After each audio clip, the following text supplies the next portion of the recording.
hey, I'm glad you're here. Welcome to the final episode of Season 7 of VHS. Did I trick you? It's not too shabby for a season with a truck driver, an editor assistant, dance choreographer, grocery manager, esthetician, CBD drink director, teacher, and now a principal. As is customary, I'd like to extend a heartfelt thank you for listening, and especially if you've subscribed, liked, or taken a moment to reach out on Twitter or Instagram.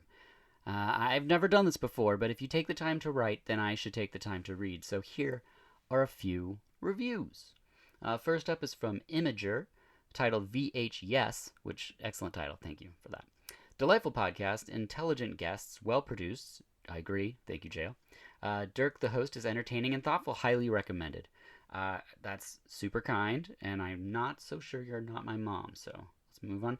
Soft, smooth, and entertaining, from Dylan H36. Not many people can pull off the slow and smooth stream of content, all with great information and humor.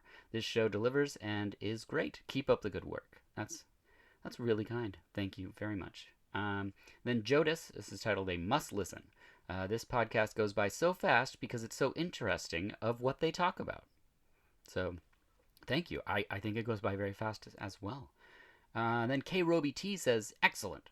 I'm loving this podcast. The host has a soothing voice, thank you very much, and is definitely knowledgeable sometimes. He asks great questions to his guests and seems extremely relatable. Nobody has ever, I think, said I'm intelligent or relatable, so thank you. K. Roby T says, can't wait to hear more, so I hope you're hearing all of these episodes. Last is Film Adjacent from L. Longacre. This is the only person I know of these reviews. Wonderful approach to film and pop culture criticism, interesting guests, and an eclectic lineup. Thank you, Lucas, for that. It's very kind. And thanks to all of you. I swear moving forward, if you write a review, I will read it on the podcast, giving credit due to the author. Do you want to be a guest? Reach out. Want to correct me? Please do. I purposefully said the wrong director in an episode this season, and not one person said anything. That's no fun. If I make a mistake, please, let me know. Put me in my place. I don't know most things. So, and I know listening to a podcast is a passive thing. I do it too. But I love the interaction. So did you have a favorite guest? A big surprise about a profession? Or a new favorite film? Please, just take that moment and say, Dirk, I love The Editor. Whatever it is. That was a great movie. I hope you liked that episode. I also recently was a guest on a few podcasts, so following on Instagram or Twitter is the only way you're going to know when those episodes come out. But that's enough hearing from me. Let's get to the episode, right? The film is The Chocolate War, my guest is a principal, and this is VHS.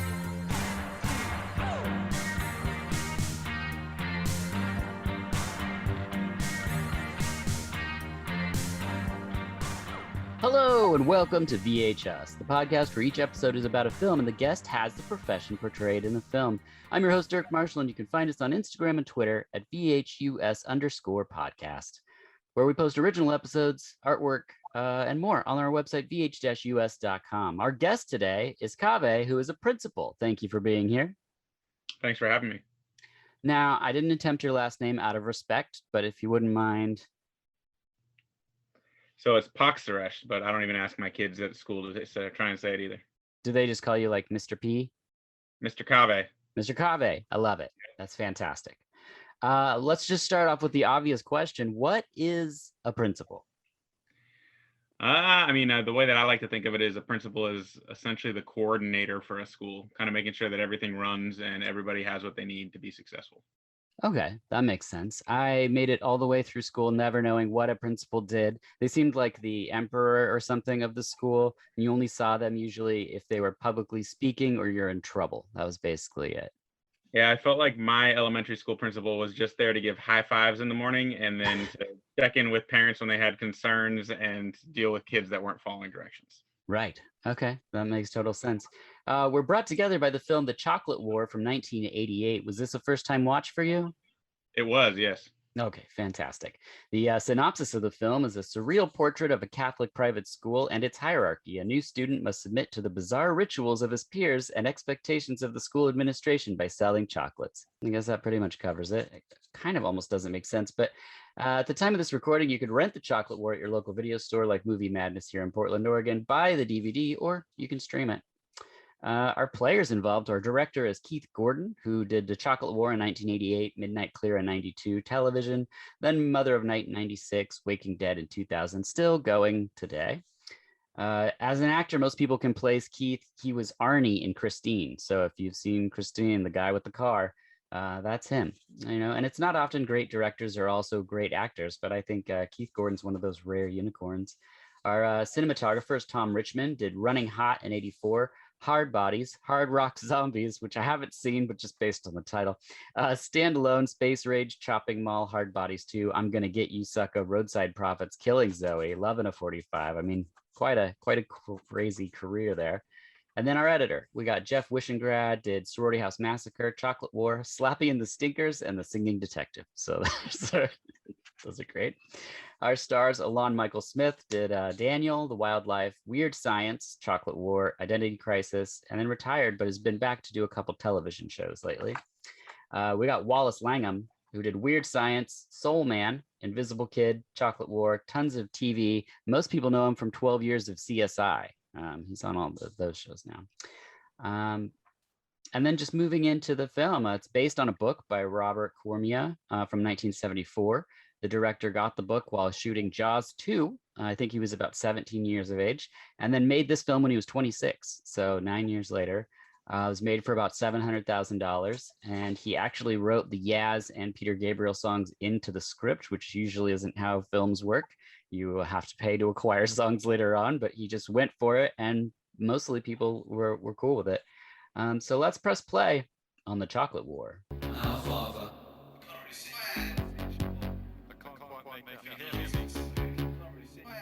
who art in heaven. We start with Yaz in my room. This is pretty great 80s way to open the film, and we see the point of view of a lad playing football. So it's probably the only scene in existence with Yaz and football combined. We see two guys from behind sitting on the bleachers. Jerry's, played by Alon, is tackled, and the coach berates him for not being a very good player. I'm all right. Oh, for Christ's sake. I'm all right, Coach. What the hell you want to play football for? How tall are you? 5'9", How much you weigh? 145. All right. Show up tomorrow. 3 o'clock sharp. And if you're late, you're through before you start. The film was shot all in one location at a seminary school, except there wasn't a football field, so that had to be shot separately. So no football at seminary. We learn he might be on a team. He leaves there to throw up in the locker room, and that's the opening section that we have. The boys in the coats are listing names, and Archie is creating a list. We don't know what for, but it seems bad. 2 more names. That kid they call the Goober. Rowan Goobert.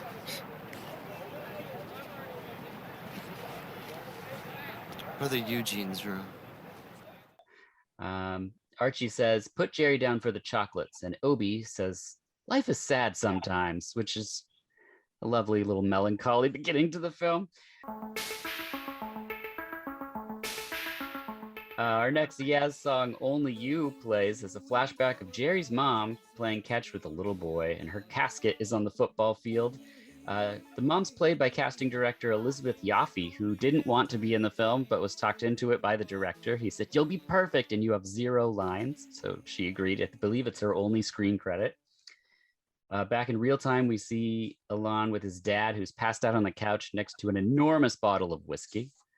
The dad's sadly barely even present. And the next day at school, the monk father teacher, didn't know quite what to call him, John Glover, is walking around with a big stick, which instantly makes me nervous because I'm sure then they could just whack people with sticks. During the time of this filming, he had 103-degree temperature and no voice, but he would pull it together for the scene and then immediately collapse in between takes. The director said it was incredible to see, and not unlike what listeners heard from Brian Sacca in our episode on Soap Dish, where they were filming a show for TBS on a desert, like a deserted island jungle location, and it was so hot that people were just done. until the director said action, and you just popped up and you did your lines, and then you just collapsed again. Acting sounds so fun to me. As you know, gentlemen, a certain discipline must be maintained in a school. A line must be drawn between teachers and students. We teachers would love to be one of the boys, of course, but that line of separation must remain. He says discipline must be maintained and accidentally hits Bailey in the face, who was played by Wayne, who never acted before or again after this. Who knows why? Could be the stick. Now, he's yet to step into the role of an administrator or a principal, but how do you maintain discipline? Or is that even something you think about in your profession? I mean, I think that a lot of people have different approaches to it, but I think that there's an expectation that the principal is the one that maintains the discipline. I think that really the idea is, although hopefully not someone like this instructor, Right. The teacher is managing discipline within their classroom. And then we're just helping to make sure and reinforce and support when students are struggling with it a little bit. But I think the biggest thing, like in contrast to this movie, is to try and actually hear out the kid and meet them where they are. I don't know that that was happening here. No, it's not at all. And that's definitely something we're going to talk about. Bailey, Yes, Brother Leon. why do you find it necessary to cheat?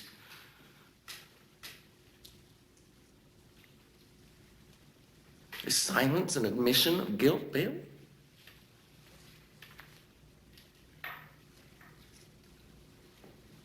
Oh, Bailey, what are we gonna do about you? I don't cheat, Brother Leon. But look at the evidence, Bailey. Your marks, all A's, every test, every paper. Only a genius is capable of that kind of performance. Do you claim to be a genius, Bailey? He berates Bailey for having good grades. It's total madness and confusing up until the point where he's like, and none of you kids like stood up for him this whole time. Like Bailey did a good job. So it's sort of, I guess, the groundwork of they're not going to question authority yet in the story. Later, Jerry is staring at some cool kids, and there's a girl in a leather jacket who's played by Jenny Wright, who starred opposite Alon just a couple years prior in Wildlife in 1984, which was written by Cameron Crowe, who wrote Singles, Almost Famous, Fast Times at Ridgemont High. How many boxes? 20,000. I know. That's a lot of chocolates. But we have tradition working in our favor. The chocolate sale is an annual event. The boys expect it. If they can sell 10,000 boxes other years, why not 20 this year? Next, we see John Glover telling Archie they need to sell 20,000 cases of Mother's Day chocolates after they take the Mother's Day wrappers off. Does your school do fundraisers? Is that a reality of education these days? Fundraisers definitely, they're more connected usually to PTA than they are to the school. So it's raising money for PTA to be able to, do events and supply things for the schools. But they still happen. We actually have a candy fundraiser as well. Okay, perfect. So maybe Yeah. we'll hopefully learn some things in this. What is the function of a PTA? Really, I think for ours at least, the idea is that they're supporting like the culture of the school. So the idea is they're creating events and hosting things that bring people together. Like I really like to think of schools not really so much as neighborhood, but more about community. And so it's like creating that sense of community and creating involvement of parents and hopefully bringing them to the table so that we have more perspective and voice there. And then also helping host events that tie into what school is happening. So like at our school, we do a lot of STEAM type activities, which is like coordination of science, technology, engineering, arts, and math. So they'll do like challenges where kids come in and families come in and do that together. So it's hopefully an extension of school. It's like Double Dare. What kind of challenges do you have exactly? So like one of them that they did is like kids come in, we give them kind of the how you might build a catapult, and all the families get together and build their catapults, and we have a competition to see who can shoot the thing the furthest. Oh, cool. Marshmallows, whatever it is, we decide to launch with that catapult. Right. Yes. Something safe and soft, I'm guessing. Hopefully safe and soft, yes. Right. Archie says the vigil will help, and Brother Leon says, I don't know what you're talking about. Now, we don't know where Brother Leon started as a teacher. Now he's targeting himself or setting himself up to be the administrator, but we also don't know your journey to be where you are. So what was that?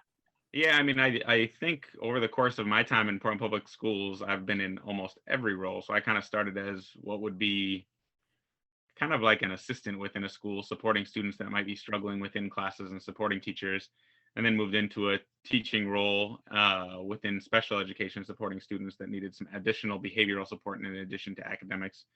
And then moved into a district level position where I ended up going around to buildings all around the district, trying to help people understand how to maybe be more successful in connecting with kids and providing environments that they could be successful in. And then got into administration from there.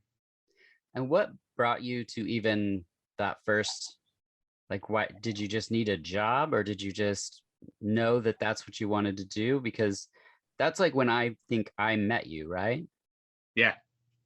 And so how did you even find yourself there? So I think, growing up, my mom was a nurse and she worked in a lot of different, like either group homes or within Mm-hmm. other facilities where she worked with a lot of students with, various abilities. And so as a result, I often went with her and supported kids and supported adults that maybe had some different challenges. And I think that was a connection for me. And then additionally, I had a whole lot of younger cousins, and I tended to be the person that gravitated towards hanging out with the kids rather than hanging out with the adults and keeping them entertained. And just that energy level always drew me to it. And so I think when I went to college, I started in engineering and realized that that's a very antisocial career and I did not enjoy it. And Right. so I quickly shifted over to early childhood education and actually started doing work in Head Starts, and then came up to Portland because a person I went to high school with told me that the school that we met at was a place that had a great job and I would enjoy Mm. myself working with those students. So that's what got me there. That's interesting. The episode just prior to this one is with John Walsh, who's a teacher at that program, a school, I guess. I always thought of it as a program because it seemed like such a special environment that Yeah. met so many kids with so many differing levels of abilities. Yeah, it just was quite a magical place. And when I met you, you and Brandon were coaches, Yeah. or I always called them heavies because I first subbed in the middle school side where it very much was like very, very big men. Yeah. But in the sort of elementary school side, you guys were like celebrities in a way. Like kids always wanted to get out of class if they could go with Kaveh or Brandon. And then you guys were sort of like these gurus in a way for me to see because I was in a very specialized classroom. But you guys would come and interact with the kids, but never seemed like you were talking down to the kids, or you're always like meeting them sort of, I don't know, right at eye level in a way, if that makes sense. I don't know. It seemed pretty amazing to me from the outside. I mean, it's an interesting thing. I think that job as a therapeutic intervention coach is very similar to being a principal or an administrator, Mm, right? Especially because really the idea is you're trying to support students, kind of see them for who they are and help them solve their problems and also bridge the gap for teachers. I can remember so many times in that role that I didn't necessarily agree with the teacher's decision, sure. then trying to figure out how to get the teacher to where I felt like they needed to, Hmm. and also get the student to understand. And I feel like you're also constantly managing the fact of like, preparing students for the fact that they're going to encounter a lot of different adults. And you've got to have a Yeah. strategy as well. And I think a lot of times people don't look at that. They think of it as the adult, but I'm like, the reality is you're going to have a lot of different adults you need to deal with too. So let's talk through that. But also let me help this teacher maybe come meet you partway there. Right. That makes sense. Your name is Roland Gubert? Yes.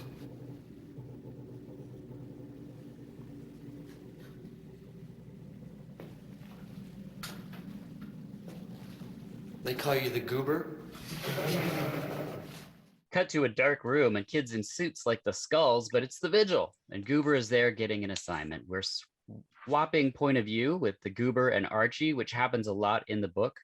This scene has a lot of great shots of Archie doing crazy facial expressions and things, and I guess the actor Langham would do all kinds of stuff just to provoke honest responses from people, not in an unprofessional way, but just in a way that the director was like, now like be really weird and strange. And that's why there's scenes where he's like putting his feet on people, or like not being like overtly sexual, but just like crossing lines of comfort so that the actors would, not be comfortable in a way. And I think it really works for this film that feels very sort of uncomfortable in places. He's told to loosen every screw in Brother Eugene's homeroom. Adam Baldwin is in this scene. He's got some marbles. Adam is a distant relative to the famed Baldwins, and they share ancestry tracing back to England in the 1600s. So there's a fact. I hope that replaces an important memory in most people's minds. And you see the chocolates being loaded in, and you say, oh, here comes Trinity's chocolate sale again. Well, this is more than a sale. It is a crusade. Yes, the quota is doubled this year because we have more at stake this year than ever before. Next, Brother Leon announces the chocolate sale, and it's late. Goober's loosening the screws. The vigil shows up to help because that's important. And the next day, everything falls apart in the classroom, ruining the teacher's day forever. We never see the man again. In fact, they even reference him having a nervous breakdown because of this situation, which is sad. Didn't I tell you I wanted everything to go smoothly? No incidents? I didn't do anything. And I didn't promise anything. Reed, I am in charge here now. The entire school is my responsibility. Don't ever forget that, not for a... Instantly, Brother Leon grabs Archie and says, I'm in charge. Now, you're in charge at your school, essentially as the principal, but I'm willing to bet, just from us talking so far, that it's not about you. So what is being a principal really about for you?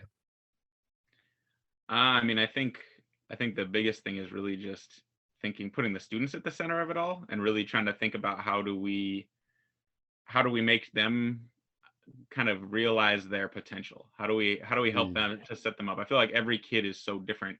Every student is so different, and they come with such different needs and such different, I don't like calling it abilities, because I feel like all of them have the potential to reach those different abilities, but a current level of where they're at within things. And it's really just trying to figure out how do we get the most out of them. But in the same time, then the reality is we also have to, in order to do that, you have to get the most out of your teachers, your educational assistants, your para-educators, and then also support parents. So for me, that's where I'm like, that's why I said in the beginning, I think it's more like a coordinator. You're trying to coordinate so many different pieces and get everybody to kind of be in their best place so that you can, provide an environment that's going to be as best as it can be for a student to thrive, right? I also feel like so often what you need, even for a student, is to have at least one adult that they connect with and that they can see like some positive in. And so sometimes I feel like it's like helping teachers to understand that like relationship is so important. And if we can figure out how to build a relationship with students and build some trust, the other stuff will come. But if they don't have that, you're not going to get through that wall. And so I feel like a lot of it is, sometimes I feel like I'm like a cheerleader, or like the person trying to get people to be like, you can do this, hang in there. I see the progress. Let me help you see the things you don't see, whether it's in yourself or in that student. Yeah, that totally makes sense, because I have felt none of that ever in my entire history of education. Like, I always felt like the classroom is ushered in, the teacher has to start right then. Like, I knew nothing about them. I don't know most of their names. My friend Jail and I were just going over high school teachers, and we got to like 3, and I was like, I couldn't tell you anybody else. I probably had 40, I'm not sure, but like, I don't remember them. They don't remember me. Most of them didn't like me. I mean, it's just, it's the reality of the situation. But if you have a teacher that actually talks to you and you feel some connection to, you're always going to remember that person. Oh, for sure. Well, and I think it's so interesting, because I think so many people have had such a like negative experience in education. Like, I still vividly remember teachers that I didn't get along with, and how essentially I got my joy out of power struggling with them. And it was like, and so as a result, it's like I reflect on that, and I'm like, well, that's what we want to avoid. It's like, how do we get to that place, and how do we not have those teachers that, I mean, because even in watching this movie, it was like seeing some of those parallels of like those teachers that were trying to like push your buttons, like even on the scene earlier where it was like trying to make this point. I can remember times when they tried to do that, and for me, I was like, well, this is another mind game. Let's get into it. Right. That's good. It's good to have both sides perspective, you need that. Jerry is doing okay at football, and after he gets an invite by the vigil and heads back in class, Goober is sleeping. Jerry, Renault, Alon. You are here, aren't you, Renault? It's last call, Renault. No.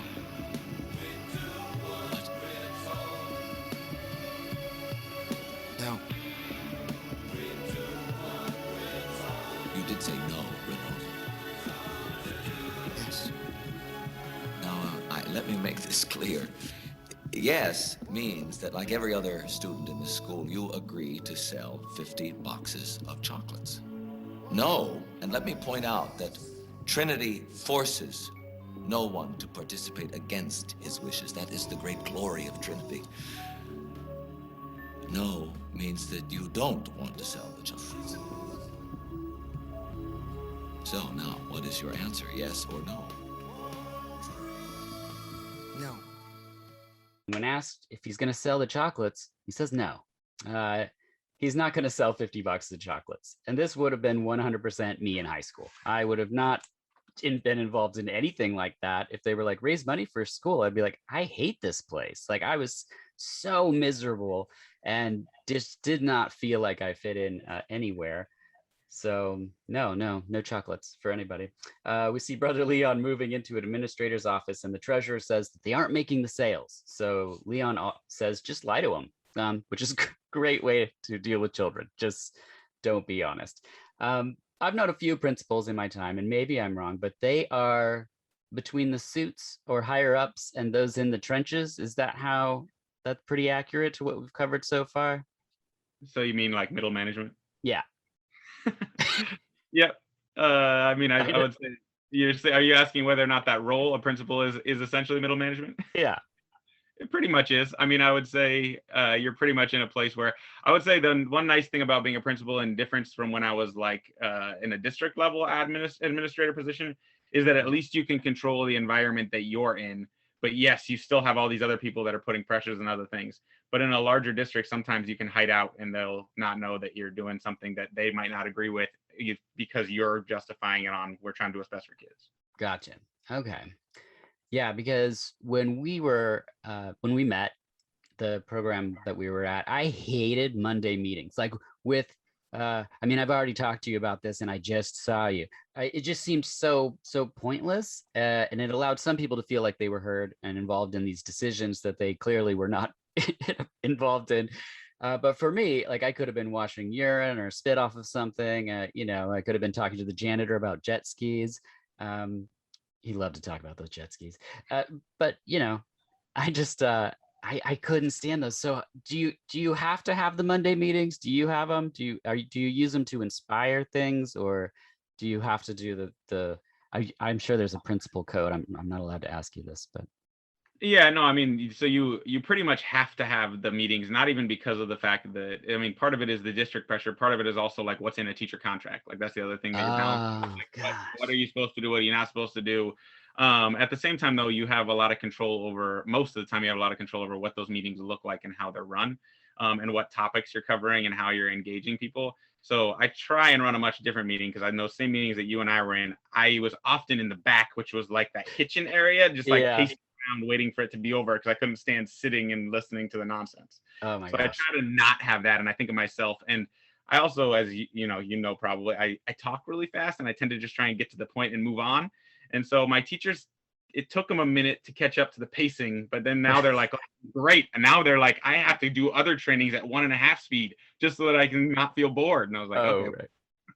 That's great. I appreciate that because it just would, especially when you could be doing something else and someone's like, all right. And you're like, no, this can't last longer. It needs to, we need to speed it up. Yeah. Oh, man. Well, I feel like they also, it's avoiding belaboring the point, right? Like, yeah. So often it's like you get this district deck that it says you have to go through this. So for me, I go through that so that you can say that I checked off that box. But for my staff, I touch on the high points and move on and then get to the things that they want to actually talk about. Right. That's fantastic. Like, why aren't there 2 chocolate milks? Things like that. Important. Archie and Emil are walking, and Archie has a blackmail photo of him, which is an interesting plot point. I'm all out of cigarettes. And what I'd like, kid, is for you to go over to Baker's and you buy me a pack. What's the matter? You ain't got the money? Emil forces a kid to go get him cigarettes, which is weird. And Archie doesn't like the bullying, which is even weirder because he's so manipulative in this movie.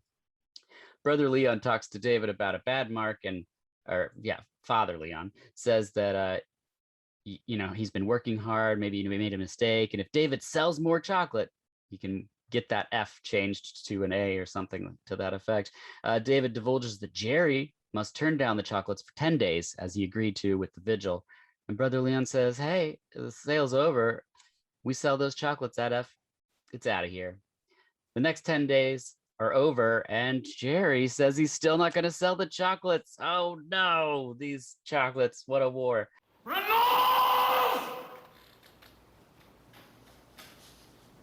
No, I'm not gonna sell the chocolates.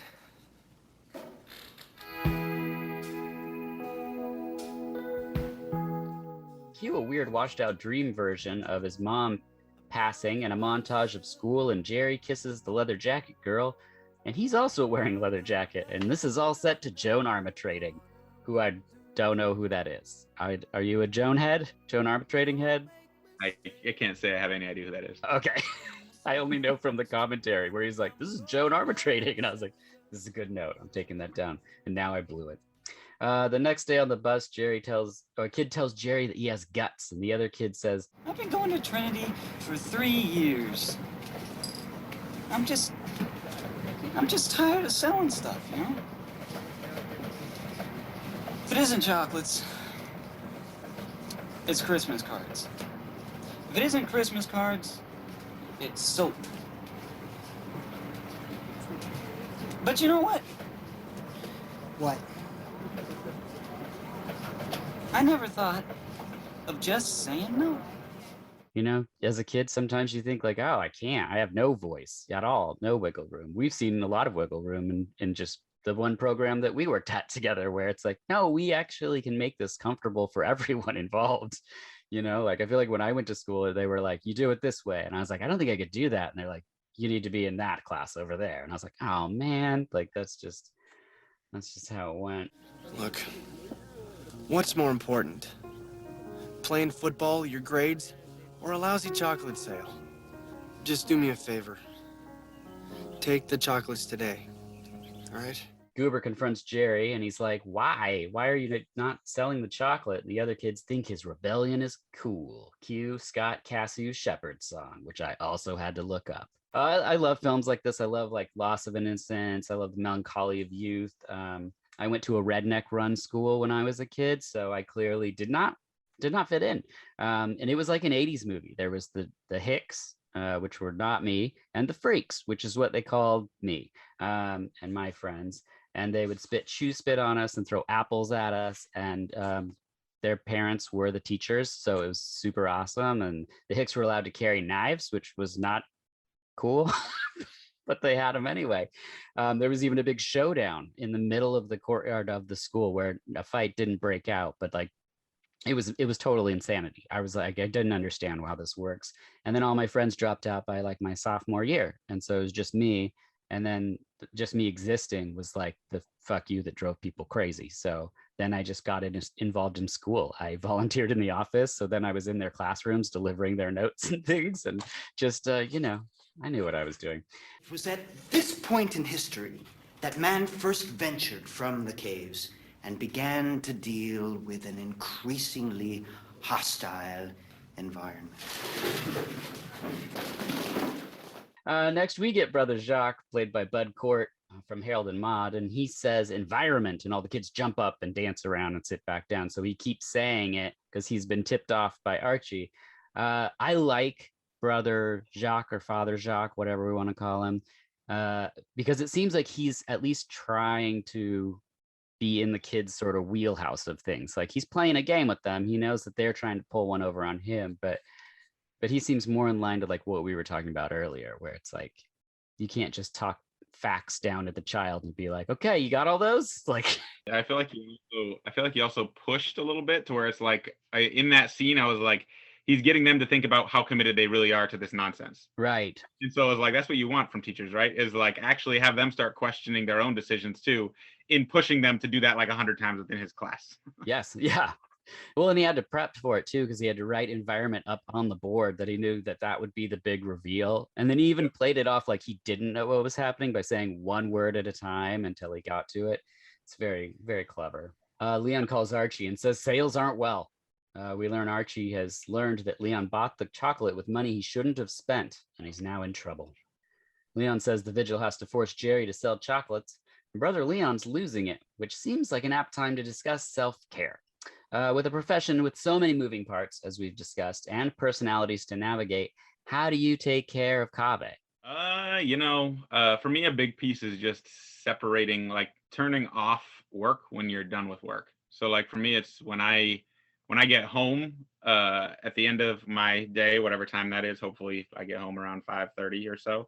I try not to do anything for work or think about anything about work until I get my kids to bed. And then after I get my kids to bed, then I try and answer some emails, get some things done, and then kind of check out. And on the weekends, I try and do it similarly. Of when Friday ends, I try to do nothing with work until Sunday night, and really not interact with it at all, so that I can have that separation between work and home. Yeah. So I think that's my biggest strategy, I guess. But I think the other big piece to mental is to how well-being and health is, like, what do we do to get teachers and staff to do that too, right? Right. So, I mean, that's something when you talk about staff meetings, that's one of the things we do at every staff meeting is staff wellness to begin every meeting.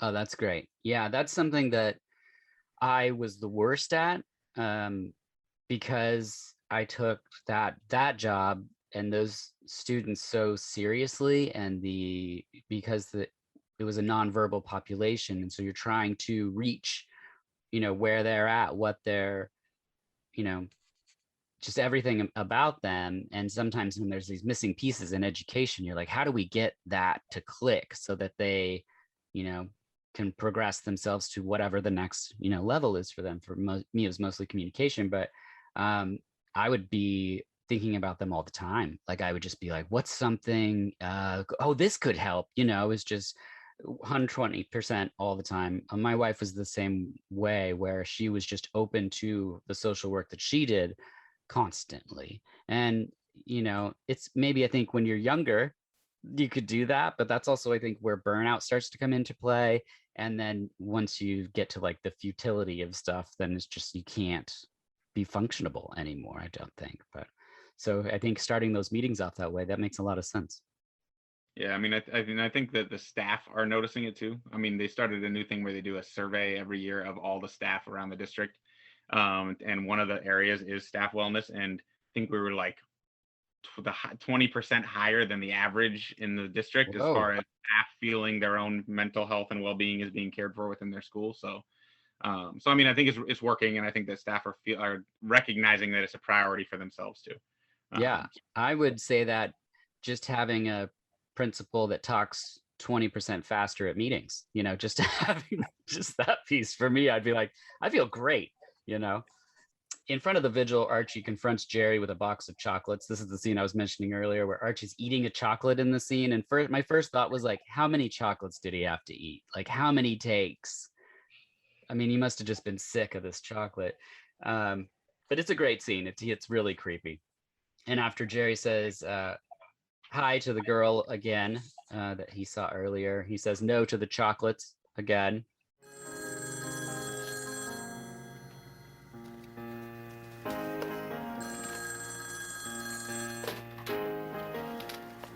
Hello? Who is this? He starts getting these laughing phone call pranks, and then he gets chewed up chocolates in his locker. He's done absolutely nothing wrong and is just tortured throughout this film. Soon Frankie Bolo is standing before the vigil, and he doesn't buy into the vigil's bullying. So Adam Baldwin punches him in the face, which Archie does not like the violence. We learned that somebody made a poster that says "Screw the chocolate and the vigils." So students are perhaps uprising against this. And the vigil decides to make selling chocolate cool, which brings us to motivation. What motivates you? And also, how do you motivate teachers? What motivates me? That's a tough one. I mean, I don't think that there's necessarily a tangible thing that motivates most people. I mean, I think that we like to think that money motivates people, but in reality, I don't think that's actually, I mean, it is the case on the basic level, right? Like you got to have what you need in order to make it work. But I don't think that makes someone go into education, because you can get jobs with similar or lower degrees for paying more money. So yeah, nobody goes into education for money. Exactly. But it's an interesting thing, because I also still walk that line of, I think sometimes it can be painted on both extremes. And I feel like with the number of days that you work as a teacher, you also are making good money, but you're not, it's not like you're making it rich either. And so, I mean, for me, the biggest thing is really seeing the change in kids, is seeing the fact of like a kid come from like where they might really be not really getting school or liking school or connecting or really struggling with concepts, and then being able to start seeing those pieces to go together. Like I think that's the rewarding piece. And also just seeing the kids light up when they see you, like the fact that that's what's important to them. I think that was why I couldn't deal with the district level job. When I would bounce from school to school, I felt like I was abandoning kids. Because then I sometimes became, which is a sad statement, like that kid's trusted adult. Sure. And then I was at 90 buildings, like, to be honest, like I was at every building in PPS regularly. And so I was driving all over town, and then I would come back and see that kid, and it was like you could see that disappointment in their face that I wasn't there for them when I needed them that other time. So for me, I think that's why now being in a building, that's what brings me every day, is the fact that I get to see those kids that are so excited to see me, see their teachers. It doesn't have to be me. It's just the fact of them seeing that the environment we've created is what they need in order to be successful and thrive. And I think for teachers, I think that's one of the huge motivators. I think also, though, having an administrator that sees their strengths. Like every single person has things they do well and has things that they need to work on. And a lot of administrators choose to focus on what the staff need to work on. When if you can focus on what a teacher is actually good at and give them that direct praise and really build that up and give them opportunity to be successful, guess what happens? They start to pull up the pieces that because they know, like for the most part, you know what you're not good at. And you don't, no one wants to not be good at something. They want to get better at it, but they're not going to get there if you keep beating them down on the stuff they can't do. Start focusing on building them up on what they can. And then you start seeing that motivation to then pull themselves up on the other side and then take your support in getting there. Yeah. Oh, that's perfectly worded. There's a lot of things at that job where we met where I hadn't thought about. And when I was talking to John Walsh in the previous episode, talking about antecedents and, these sort of things that once you understand these concepts and these terms, you can apply them to your everyday life. And you're just like, oh my gosh, like that's why I do this, or that's why I get so tense over this. And then you can actually make small changes and make your own life so much better. So just hearing what you said about that, focusing on strengths, that is like what made me a better dad 100%. Is like, because, otherwise you're just like, why don't you have shoes on? I asked you to put shoes on like 57 times. Like we do this every day. There's shoes. You go on your feet. You already know where they go. It's like, you have to focus on like, oh, wow, great job putting one shoe on. Do you know where the other one is? Like, maybe we could find it together. You get what I'm saying. Yeah, 100%. I mean, it's interesting because I feel like I can do that often. It is harder, I think, with your family though. Yes. I think harder with your family because of this, the fact that, I don't know, you have a different level of connection and expectation maybe at times. And then I would say it's even harder because I feel like I can do it more often with my kids. It's even harder with a spouse. Oh, yeah. I find it, at least, because I find that also similarly because I feel like often I see then myself as that's the like should be my counterpart, right? I mean, is my counterpart my equal in that, right? And so when I see that, I find then that it's like my reflection of how hard I am of myself that then I put into that other person. And that's the part I'm trying to work on, is like, how do I think about that differently? And similarly, then what I find in my school, because it's like you think about them in a similar place, I find that I struggle a little bit more in doing the same thing for my assistant principal. And so it's like something I need to get better at because I see them similarly as my counterpart. So then I'm a little bit harder on them, I feel like, and it's not, I know that's not the right way to deal with them. Like that's not the right way to motivate them, but that's the part that I find hard to separate. And it might just be me. That's something that I'm realizing in my own reflection. I didn't even realize you got an assistant principal. Do you get to hire them, or do they just come with the school? It depends on your situation, but I got to be a part of that and have a good influence on hiring that person. Oh, great. Good. Yeah. So they have a similar philosophy to you? Yeah, for sure. Yeah. But I think I also tried to consciously get someone that didn't agree with everything that I said. And still because I feel like I need to have a push on me, right? Like there needs to be a counter to that. I don't want a yes person. Like I want someone that's going to challenge my thinking, but also like the core is have our kids' best interest in heart. We might want to go at it differently, but then that's going to hopefully make us better. And the reality is you're never given a staff that's all aligned, right? So I need to have other perspectives in that leadership role too. Yeah. Oh, that's great. Fantastic. Well, cue cool music as the kids set off with cases of chocolate.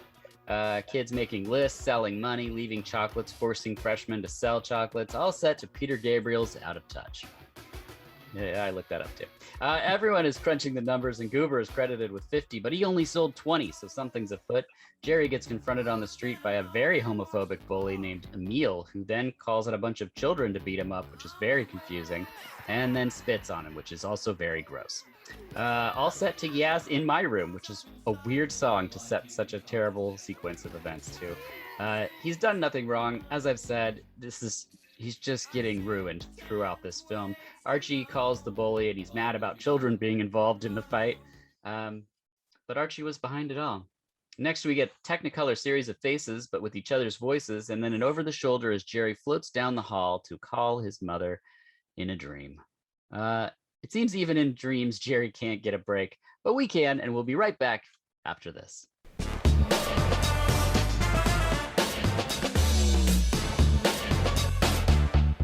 Are you tired of boring food and condiments made of processed ingredients? Then you need Marshall's Hot Sauce.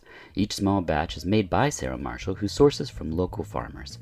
Her dedication to knowing the sources carries on through right down to knowing the single origin beekeeper and even the harvester of the sea salt. Each sauce is plant-based, gluten-free, and packed with deliciousness. Annual offerings from mild to spicy being smoked habanero barbecue, red chili lime, serrano ginger lemongrass, and habanero carrot curry. Not to mention a rotating offering of limited edition sauces like Whiskey Smoked Ghost, Caramelized Scorpion Ghost, Volcano Sparkle, and even a collaboration with the Heatonist Bird's Eye Charred Chive Dulce.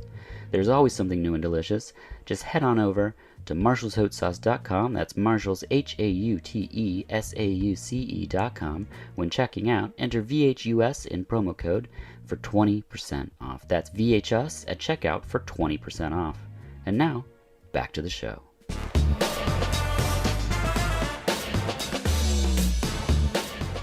We're back. And at school, all the kids are ignoring Jerry, including the teacher. His locker's empty. Leon's informed that the sale is over. The guy says that all the boxes are sold except for Jerry's 50 boxes of chocolate. Archie says everyone will be at the field for a special meeting and a raffle. Sounds fun.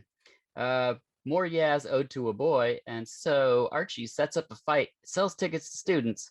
Archie has a terrifyingly brilliant speech about why it all works and the cruelty. It's a beautiful night. See, I told you everyone was panicking for nothing. I don't know how you do it, Arch. Simple. See, Carter, people are two things. Greedy and cruel. And we've got the perfect setup. Greed. A kid pays $2 for a chance to win 200 plus 50 bucks of chocolate. And the cruel part?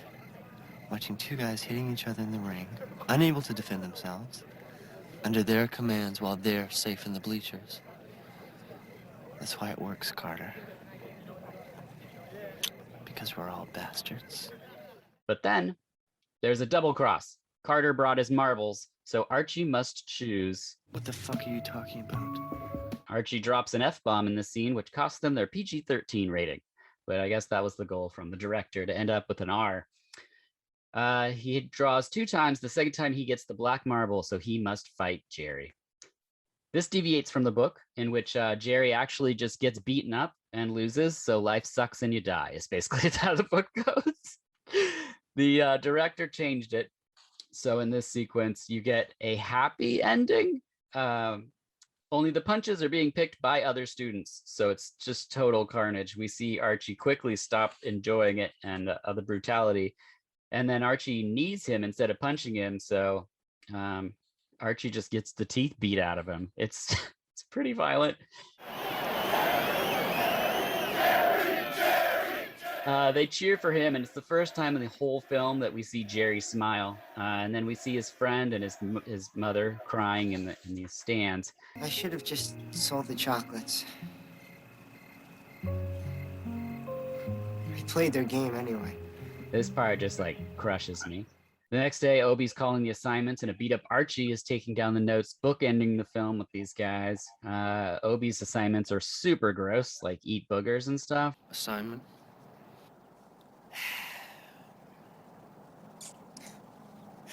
He has to get us naked pictures of his little sister. And then cue Kate Bush running up that hill. This movie is over.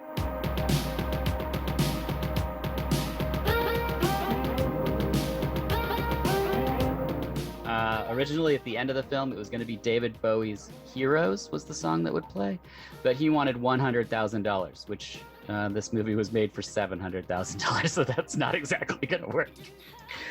So there you go. Any final thoughts for the Chocolate War? I don't know, man. It was an interesting movie to watch, and after you brought up how the book ended, I was like, man, that would have made it even more depressing. Although it wasn't really a happy ending. No, it's not. The director even says that. He's like, people said that this was the happy ending. He's like, how is this happy?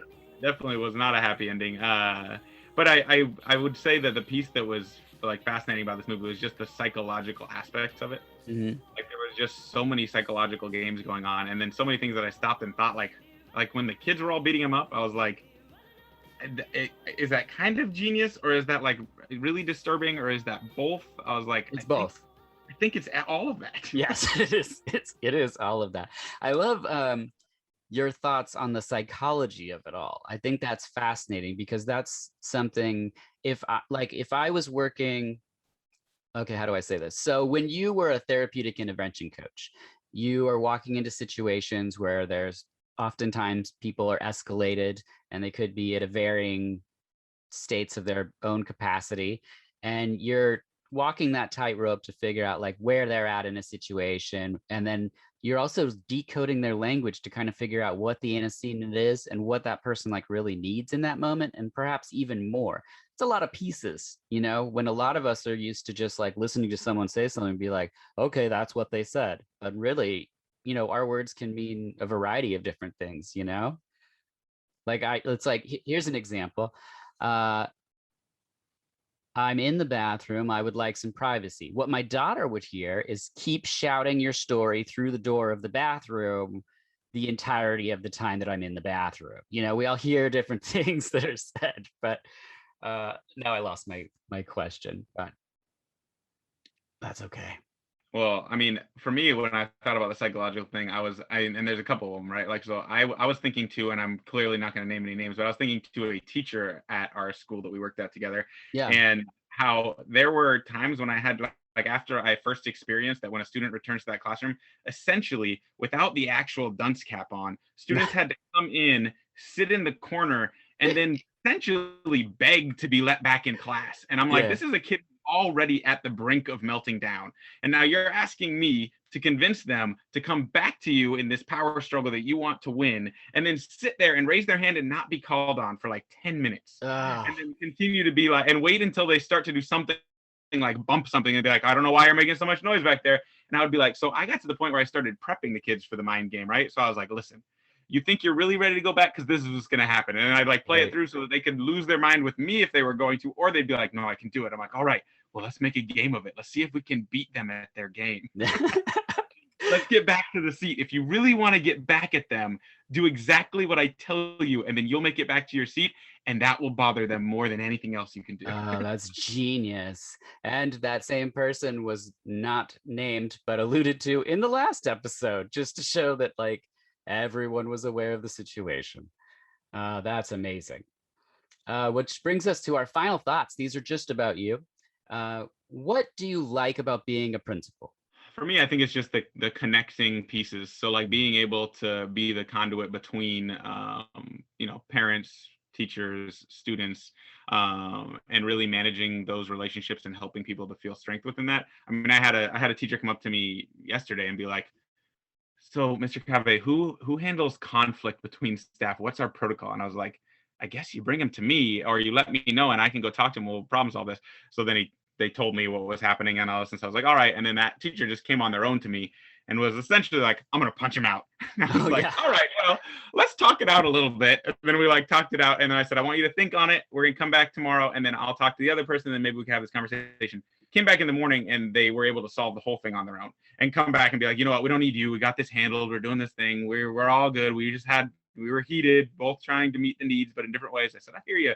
I appreciate you both solving them. So I feel like just being able to help bridge that gap, because I feel like, and in going from every single school, I got to see how important the leader was of the building. Mm-hmm. And it's interesting because it's how important they are without actually them putting themselves in such a position of importance, right? Like the reality is the most important people in the building are all of those teachers. Because if they don't connect with the students and they're not delivering some rigorous instruction, kids aren't going anywhere. But Right. at the same time, in order to enable them to do that, some of it has to be filtering out the garbage that comes from the district. Sometimes there's good stuff for those of you listening, but then also there are things that aren't so great. And then also sometimes it's like managing the relationships and helping people like with the communication to make their job easier. And the more you can make their job easier, the better you're going to get from them. Oh yeah. And I'll just throw this suggestion out. The next time two teachers want to fight, let's have a raffle. I mean, let's raise some money. Let people call the shots. Yeah. Those are for staff parties, Dirk. Oh, Those aren't gosh. in the building. It's got to be off premises. Well, maybe a PTA fundraiser. Okay, that sounds good. Do your staff parties have puppet shows though? Like, I mean, you know, we haven't been able to pull that off yet. I'm still working on connecting that connection and bringing that in. Okay. Trying to think if we've had anything comparable, but I don't think so. Because one of the therapeutic intervention coaches, just so people listening understand, at the place where we met, made marionettes, I think is what they were. Very, very impressive. Recognizing that they're not just puppets, that they are marionettes. Yes. Okay, good. And I did not know this. So I went to a staff party and I was there for the kids, so I didn't go to a lot of staff events. I know, shame on me, but it's just the last thing I wanted to do was talk about work after work. So I go to the staff party. I think it was an end of the year thing. And honestly, I think the principal made me go. And so there we are at the party. People are hanging out. There's like a fire, beers or something. And then everyone goes, okay, time for the show. And I was like, what's happening? And we went into this man's garage where there was a tiny stage and he put on, complete with music and lights, a marionette show that I did not know was happening. My wife turned to me and was like, this is the best thing I've ever seen. It was like something magical. I walked out of there looking at everyone like it was a joke they were playing on me because it seemed like everyone else had seen it before. And he would bring the show to the school and show the kids these. It's incredible. I mean, yeah. I actually just talked to him the other day on a similar forum, and at the end of it, I was doing an NCI training. At the end of the training, everyone else got off, and I was like, "Hey man, what's going on?" And he goes, "You got to check this out." And he had built a pool table with little pool cues and pool balls and things so that he could like make his new scene. And I was like, "Oh man, still living it up. Love it." That's crazy. I love that. What is a good day like for a principal? I mean, I think a good day for me is always a day when I'm able to get into classrooms for a good amount of the day. I'm able to go. I put myself on recess duty every day just because I like to be outside and run around with the kids and, you know, model and play games and things with them. So it's a day when I get to be at the school all day and unlike now, have the kids there all day and actually be able to engage and have some fun. But I think also it's not without struggle, right? Like one of the things we work on really hard at our school is, because I feel like one of the biggest barriers to success for students is having a growth mindset. Is like being able to understand that things are not supposed to come easy.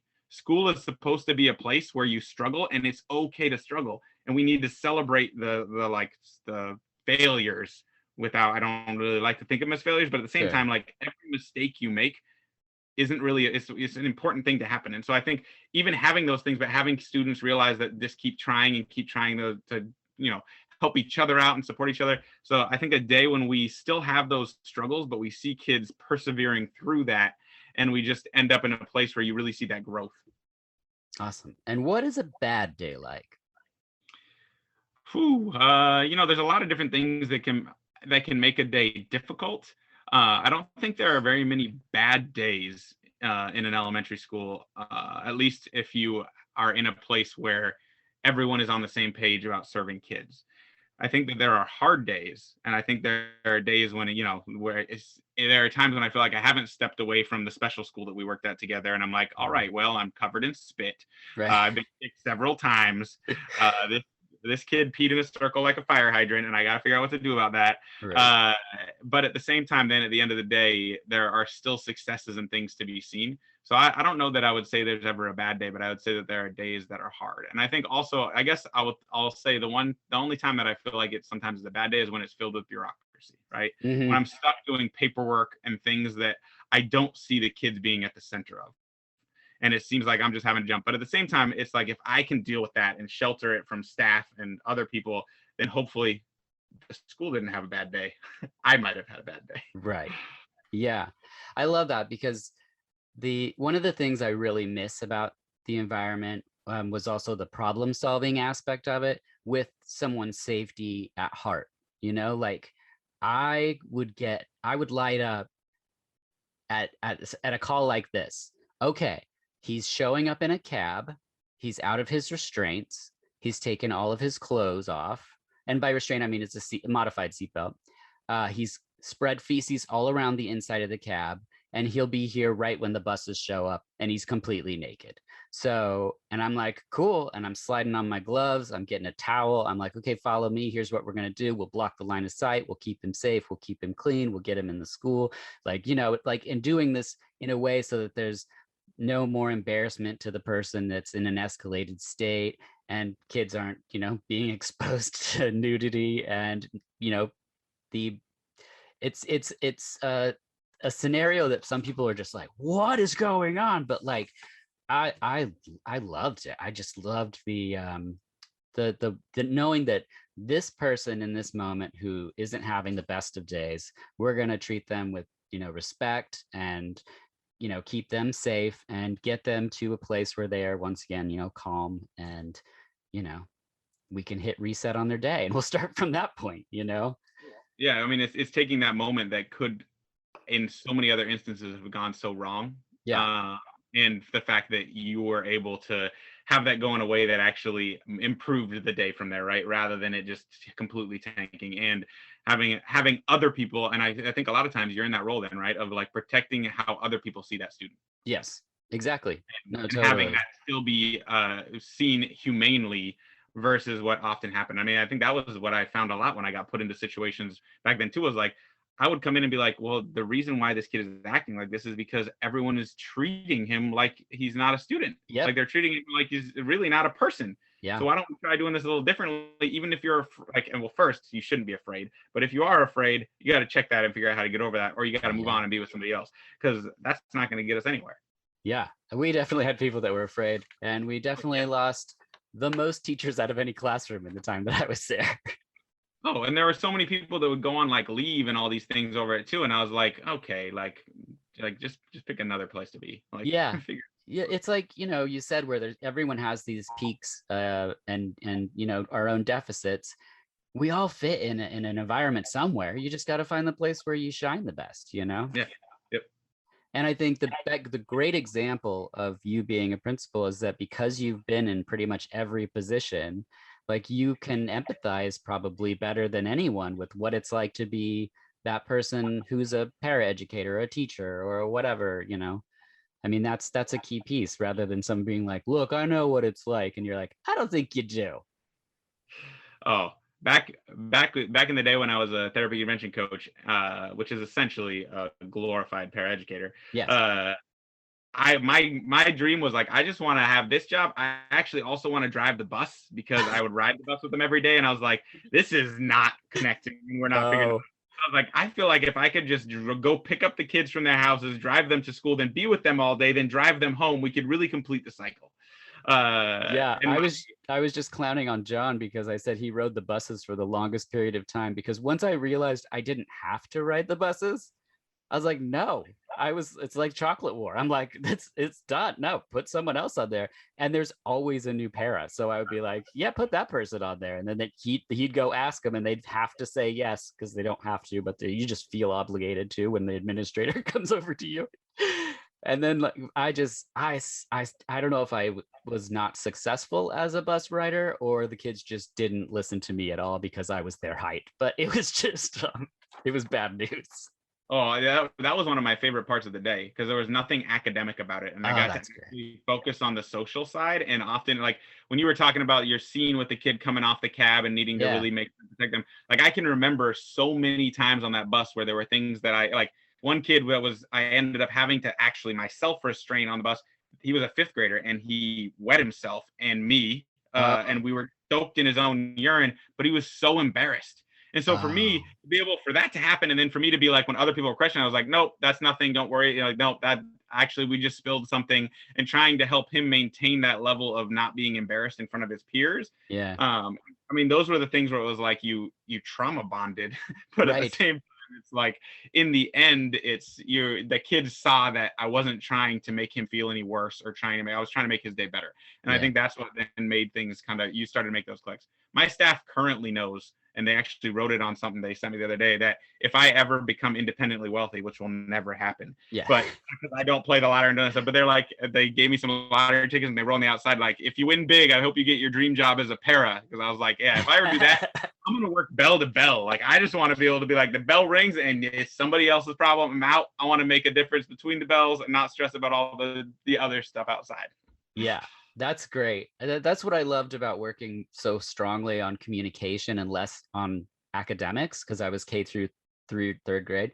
And there was a lot of like developmental delays and things. So it's not like I wasn't doing hard math, which is great because most math is hard for me. But in working in communication, so much of it is interactive and so much of it can be as fun as you make it.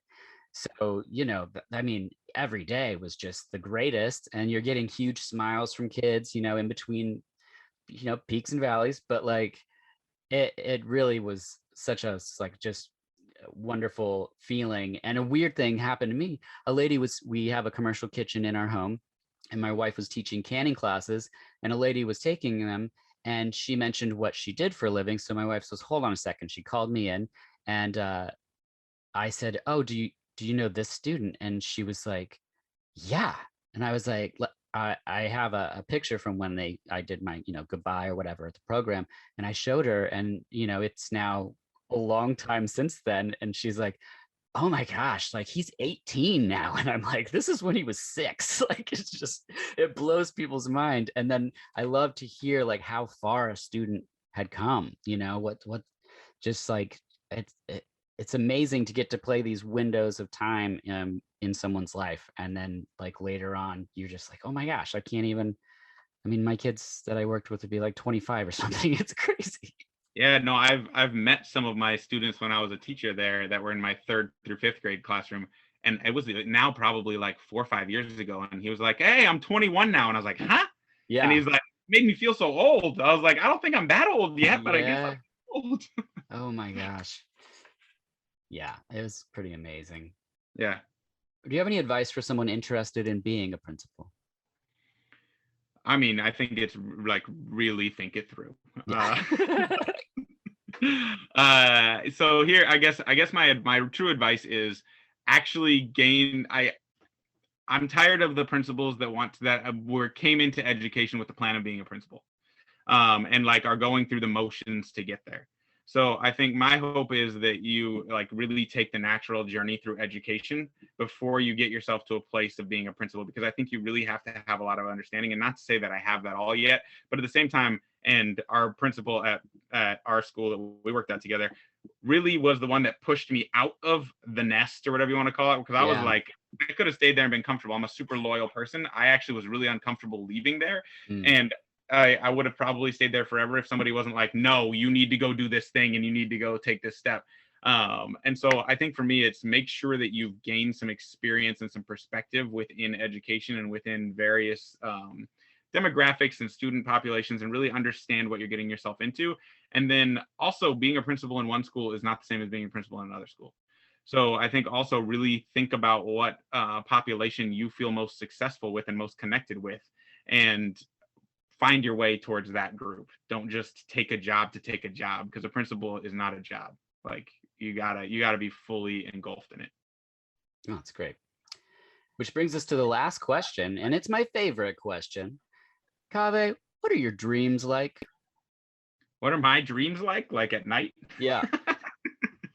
Often I don't dream, or I don't remember my dreams because of the fact that I'm so exhausted that then I just fall asleep and then wake back up and startled by the alarm.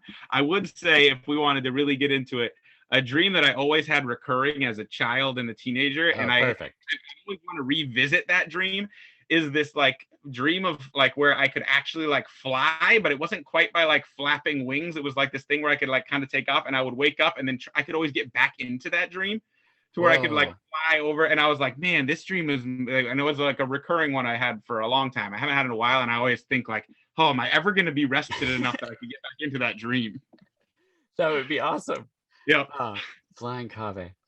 Oh, man. Well, thank you so much for watching Chocolate War, and thank you for sharing your story as a principal here tonight. Yeah, thanks for having me, man. It was great. Absolutely. As always, I'm your host, Dirk Marshall. This is the VHS Podcast. Please rate, review, and subscribe wherever you listen. It's always appreciated. Until next time, get back to class.